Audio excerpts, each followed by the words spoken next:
it makes your entire process of finding the venue at the right place so much more easier. You're going to find the exact venues that are available once you have figured out these parameters, and then you can shortlist from there. Endless questions right now that I have, and I want to learn more about the wedding venue cost and factors that can affect destination weddings. Can you shed some light on what are some of the top venue booking trends that you're seeing in the market right now? And what about the cities that are popular for destination weddings in India nowadays? What are some decisions that can impact the overall venue cost for them? Hi everyone, welcome to Shadi Ki Pathshala, India's first wedding school for couples. I am Ramela, lead editor at Wedding Wire India, part of the Not Worldwide. And hi, I am Manvi, social media manager at Wedding Wire India, and together we are here to help you plan your dream wedding stress free. So, Ramela, I have almost finalized my wedding date, and I am using the checklist. I am going by task, and I know the first thing that I had to do was plan my budget, and I'm almost there. And I'm assuming the first vendor I should book is the wedding venue. Absolutely. Once you have finalized your budget, I hope you have figured out which city you want to get married in. Yes. And you're also already talking about the wedding date. So once you have the date and you know that what is the size of your guest list, it's time to start looking for venues. Oh, that's amazing. And what are the types of venues available? Like, I'm kind of confused. Like, I am looking for options in Delhi, but also I'm open to options for hill stations. Like, I always wanted a mountain wedding. So, what are the types of venues available? See, definitely finalize that first, वरना बहुत to and fro हो जाएगा for you if you're looking for venues all over the country. So once you have decided the city, it makes your job so much easier. Yeah. There are 6 types of venues that you can choose from. You have banquet halls if you're looking for an indoor wedding setup and you also have a very big guest list. Then you can go ahead with a banquet hall. There are marriage gardens that you can opt for. इनमें थोड़ा banquet space भी होता है, indoor space भी होता है, and marriage gardens में primarily outdoor space होता है where there's a lot of floating capacity. So if you have a very big guest list, you can decide how many people you would want to accommodate outside. Catering services आप वहाँ पे plan कर सकते हो. Then you have wedding lawns and farmhouses. Farmhouses are very pretty quaint places जहाँ पे you can plan intimate weddings and also weddings with a bigger guest size. Then you have hotels. Okay. Now, if you want to do everything in one location, then hotels are a brilliant opportunity. And you also have wedding resorts, जो थोड़ी destination wedding वाली vibe देते हैं. You also have Kalyana Mandapams, which is a favorite of South Indian weddings. But of course, you can also explore that if you want to. Oh, that's amazing to know, Ramela, that we have so many options to choose from. And, like, how does one decide what is the ideal wedding venue for them? Like, maybe they have a lot in mind, a lot of factors that we need to consider. So, how does one pick that ideal venue? I think we had discussed about the wedding vision and wedding style in the first session, right? So once you know what your wedding style and your wedding vision is, you have a clearer picture of the kind of wedding venue that you are envisioning for your wedding day, right?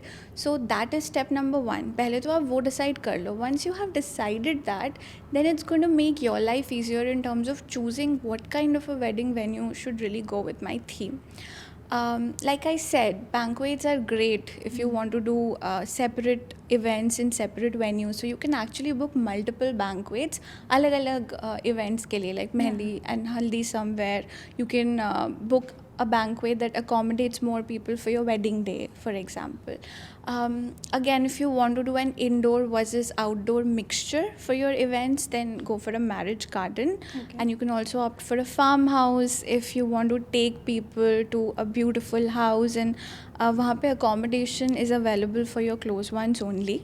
Farmhouses do not offer a lot of accommodation opportunities, but you can plan the entire wedding there. आजकल जो format बहुत popular हो रहा है, that is couples coming together in one hotel, booking the hotel for all of their events and giving that experience to their guests also, जहाँ वो 2-3 दिन तक रुक सकते हैं and they can all have a party. That said, venues में options भी बहुत होते हैं. If you want to go ahead and book hotels, Okay. एक hotel में you will find various kinds of opportunities. For example, there might be a poolside area where you can plan one event. There might be a ballroom where you can plan the cocktail or the engagement area. There might also be an open area where you can plan the wedding. Right, so hotels will give you all of those opportunities while also offering you accommodation. Now, if you want all of those things, but you want to give a destination wedding vibe to it, go for wedding resorts. Because wedding resorts बनते ऐसे हैं, the architecture, the vibe, the beauty of that entire place.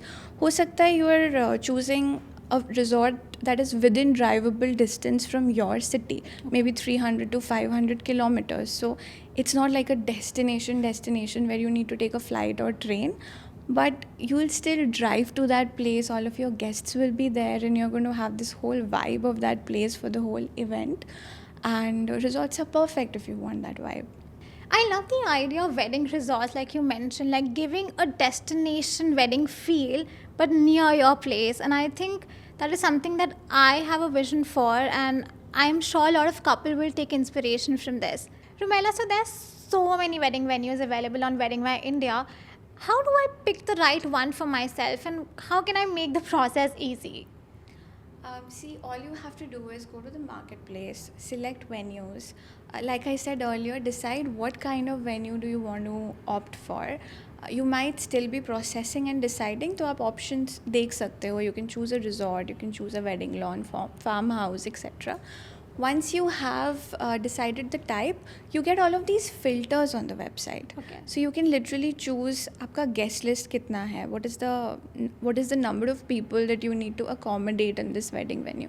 So choose that. Then you can choose the price range. Let's say per head catering का cost आपको cover करना है when you're booking this venue. So what is your price range? 2,500 to 3,000, 3,000 to 3,500 or more or less. You get the option to choose that as well. Okay. So it makes your entire process of finding the venue at the right place so much more easier.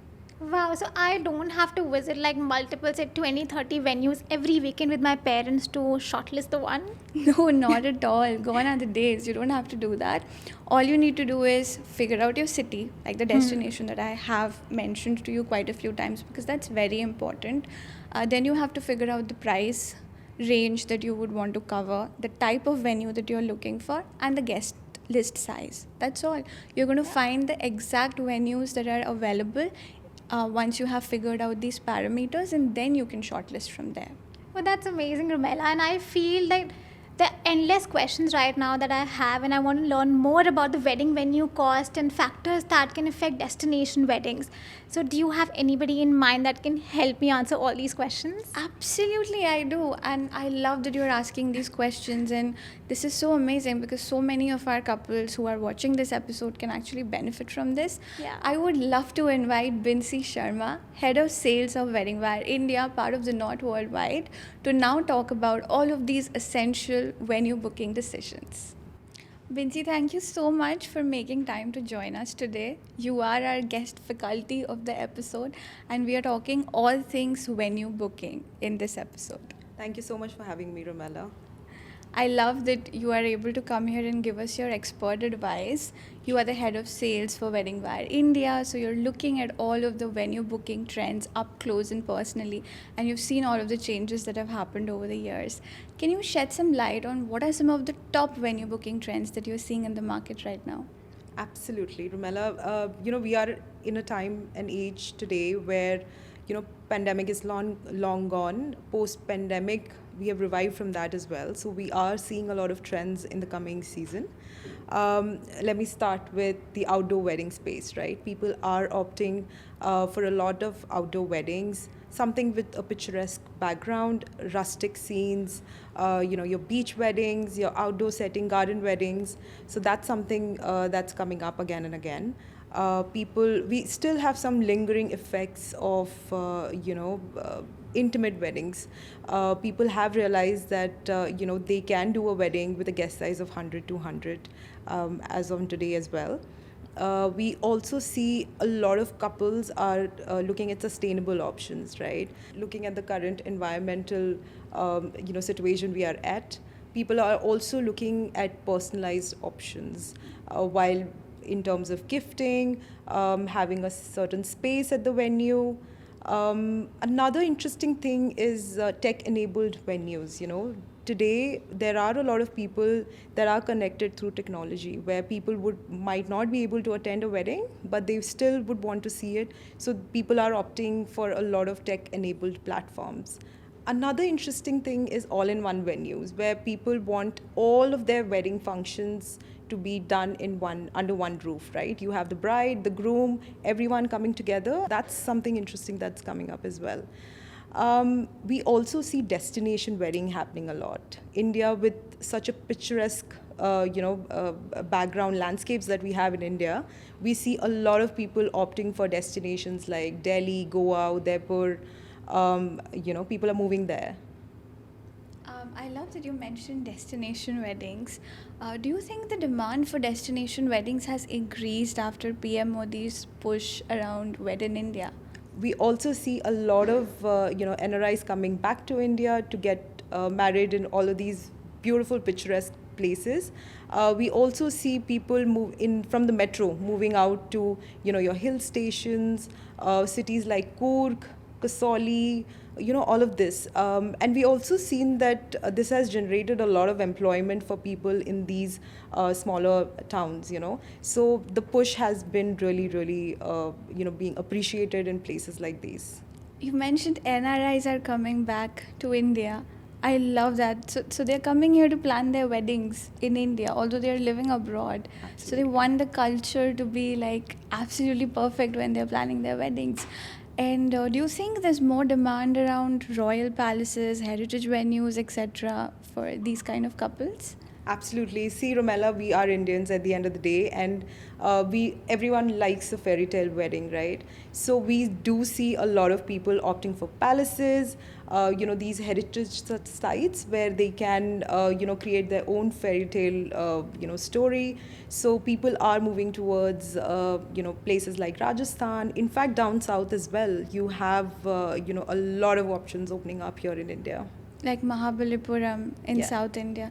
I was also talking to the experts in the industry who plan weddings all the time, and I was hearing that in Rajasthan, this dedicated area called Kukas is Yeah. getting a lot of venues now, Yeah. especially because the demand is so high to get married in Rajasthan. Absolutely, we see a lot of hotel chains coming up, opening, at these remote places as well. Because what we've also seen is post-pandemic, people have realized that wedding, creates a lot of revenue, B, a lot of employment for people in and around that area. So people have seen, I mean, not only, your regular property owners, you will see your hoteliers, you will see a lot of new people getting into the space of weddings and opening up new experiential properties. Amazing. That just means more options for our couples. Absolutely. Which is great. So, Binsi, we were talking to Anam in one of our sessions, and she mentioned that 28 lakhs is the average cost of weddings in India right now, 28 lakhs to 28.5 lakhs. This makes me wonder, now that you have spoken about these metropolitan cities and these destinations that are growing in demand, for couples who want to get married in certain metropolitan cities, what is the average cost looking like? So, Rumela, if we have to look at the various metros that are available in India, let's start with Delhi NCR, right? Because the city is so landlocked, we have limited space. So these cities are primarily ruled by your banquet halls, your hotels. In the outskirts, you have NCR, where you have wedding lawns and farmhouses as well, right? So in places like these, your venue could range anywhere between 8 to 10 lakhs. Going up to sky's the limit. It depends on the kind of and the number of people you want, the number of occasions that you have. So various factors determining how much you spend at a venue. If we go to Mumbai, for example, Mumbai again, no space, not much space. But having said that, primarily banquet halls, hotels, you still can get a wedding done anywhere between 6 to 7 lakhs, going up to 40 lakhs, right? Sky is the limit, right? Like when we're talking about wedding venues, it depends on how much you want to spend at the end of the day. Absolutely, you can just go on and on. Then when you go down south, if you go to Chennai, for example, it's predominantly you have resorts, for example, you have beach areas where you can get married. You have something interesting called Kalyana Mandapam, which is a very South Indian oriented, mandap for weddings. Here you can have a wedding starting from 5 lakhs, going up to 25 lakhs as well. So depending upon the kind, I mean, a lot of factors, depending upon the time that you get married, depending upon the venue you want, the number of guest size, your price will range in different. Got it. And what about the cities that are popular for destination weddings in India nowadays? Yes, very interestingly, we see places like Udaipur, Goa coming up being one of the favorite destinations for a new age couple to get married. So, what is the average cost of getting married in these cities? Again, as I said, you will find the best venue depending upon the budget that you have. So it's very important to keep the budget in mind. You can get like a palace wedding sort of a format which can start from a 10 to 12 lakhs. And again, going up to crores is the budget, right? If you go to Goa, your beautiful, dreamy beach wedding, and that can go up to 30-40 lakhs. I mean, the range can start from 12 to 13 lakhs, depending upon where you're getting married in Goa. Amazing. So, someone with budget does not have to limit themselves to getting married in a metropolitan city Absolutely only. no.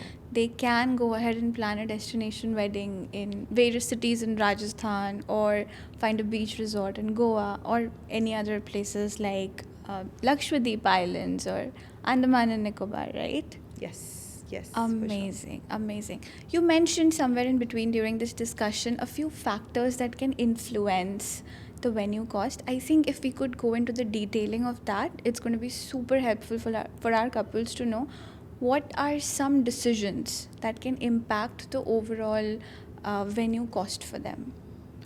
I think the first bit should be, you should have a dream of how, or a image in your mind of how you want this wedding to be. अगर आप बहुत ही Bollywood inspired हैं और आपको एक palace wedding करनी है, right? You just need to have that image in your mind, and then you can plan it backwards. So for example, if you do it on high Saya dates, peak season, then obviously your cost is going to skyrocket, right? So if you do it on an off season time or during monsoons, for example, not compromising on indoors, outdoors, you will find a venue in your budget. Then guest list, you don't have to call 1,000 people to your wedding. Maybe you can plan it in a day, plan it in a way that you divide the guest list in all the various functions that you have. How many functions do you have? Do you have 2 functions? Do you have 4 functions? Do you want to spread it across in a day, or do you want to have it, in multiple days? What else? Then we also talk about the menu that you have, right? Are you going to go lavish on the menu, or are you going to restrict yourself, looking at what are the options that you are available? So all of these things, I feel, can affect your pricing. So that's Right. something that you should keep in mind. Also, if people want to book accommodation for their guests, For right? sure. Yeah, and if it's a prime location where you have decided to book the venue, like in the city, if it's a central point, I think that can Yes. also impact Yes. in Yes. comparison to outskirts. Yes. Interesting. Vincy, can you tell us a little more about wedding contracts and how crucial it is for couples to have these wedding contracts in place with venues before they give the booking advance amount? What happens is when you get into a contract, it protects both of your rights. So, a venue contract would look like, it defines the kind of functions that you have, the number of guests that you have, what are the amenities that the venue is providing to you, for example. अगर आप कहते हैं कि आपको हल्दी mehndi cocktail एक दिन में करना है, तो what is the space that the venue is offering you, right? What is the kind of capacity, of guest that you can accommodate during these functions? All of these need to be highlighted very clearly in your contract. So post-pandemic, vendors are very particular about refund policies, cancellation policies. It's always good to have them on a contract so that there's no room for ambiguity. You should always, certain questions that you can ask them is how much money do I need to, for example, book the venue, like a token amount, right? What are the payment cycles, for example? What does it take to cancel the venue if there is, God forbid, some unforeseen circumstances? So another important thing that you should keep in mind is, are there any hidden costs, right? I mean, are there any corkerage charges that you need to be aware of? What is the breakage charge? So, for example, weddings are sometimes a chaos, not only just for the bride and groom, but also for people who are attending the wedding, right? So, you will have a certain plate breaking. So, maybe, you take all of these in stock before finalizing the venue. Then accessibility, for people who are disabled, does the venue provide ample facilities for their movement? And all of these, I think, these are some of the things that you should keep in mind while booking, the venue and signing the contract. Are there any specific payment policies that should definitely be added to these contracts? There are times when stories that we have heard of where, the bride and the grooms are going to take fairas and the venue guys will come and say, give us the remaining payment. You don't want to be, you don't want to be stuck in situations like those. So it's very important to go back to the contract where the payment plans and the terms and conditions are very clear for both the parties to adhere to. Yeah, I think, like you had mentioned earlier, the payment cycle should be very clearly written down in the contract, that this is when you need to give us the booking amount and this is when you need to pay the remaining amount. Is the venue okay with some amount left that the couples can pay after the wedding is done, or do they need the entire amount right away? I think these discussions are so important. Yes. And quoting a small example from my experience, there was a weather situation, so I had to change the venue in the last minute. I was planning an outdoor wedding earlier, but then we were not expecting it to get very hot around that time because I was planning an early March wedding, and then it suddenly got very hot that year. Yeah. And we had to then move everything indoors, and there was a huge change in the cost bracket. Yes. That I had to discuss with the venue and come to find a proper solution to that problem. So do you think when couples are discussing these contracts, they should also have these contingency plans put in place? Yes. Sometimes it's going to rain, sometimes it's like sunny, bright, hot outside. So it's very important to have a contingency plan, so that there is no room for error and everything runs smoothly. So if you have, so for that, it's very important to have the conversation with the venue. If they have, a space to move around, God forbid, if the bride is faced with a certain situation like that. So always good to ask and have a plan B in the backup. Yeah, absolutely. I think especially if you're planning your wedding on a Saya date, there might be a possibility that even if the venue wants to help you, everything else is booked. So Yes. having that discussion beforehand is useful. Amazing. Vinci, thank you so much for your inputs today. I'm sure this Pachala has been very interesting and educative for our couples. And I hope that they learn a lot from this and they're able to plan their wedding venue smoothly. Thank you so much for having me. I'm super excited for everyone out there to get married soon. Thank you. Rumela, so we did an AMA on Wedding by India Instagram, and I have some questions for you. Oh, wow. You got these questions from real couples? Yes. Interesting. I would love to hear them. Okay, so let's go. Okay, so the first question is, Deepika has asked, my wedding is in March 2025. When should I start looking out for wedding venues? If she already knows her wedding date, there's no harm in starting right now. If you know your wedding date, if you know your wedding budget, if you know your city, then start looking right away. If you book the venue before time, you might get them in a reasonable rate. If not, if she still has a lot to do and she's not started the journey yet, 6 months is an ideal time for wedding planning in India, but you should definitely start looking and book your wedding venue before 6 to 5 months of your wedding date. Fantastic. And Sakshi is asked, how much advance does the venue booking take while booking? See, it's subjective, but in most cases, we have heard 10% is the amount that they ask for in order to book the venue. And then, of course, there's a payment cycle, and they're going to ask you to pay different slots in different amounts before the main day. Oh, amazing. Now I have an interesting question from Asim. Asim has asked, I want my dogs to be a part of my wedding. How do I have this communication with the venue? Beautiful. Yeah, this is very important to communicate with the venue beforehand. So I would suggest when you are dropping that, request to contact the venue option on the Wedding Wire India marketplace or app, you're going to get a call from the venue. And when you have your basic discussions with them in terms of कौन से date में they are available, then what is the guest list, etc. Do you need accommodation or not? You should very subtly inform them that you would want your pets to be a part of the wedding venue. इनके policies में होता है, some venues don't allow it, some venues do. Also, there are certain venues who will allow it, but they will ask you to keep the pets inside the room or inside a specific section because the pets are not allowed to roam around in the venue. Now, depending on what your bond with your pet is and how much of their participation you need in the entire event, you should take a decision accordingly. So you should have that discussion beforehand.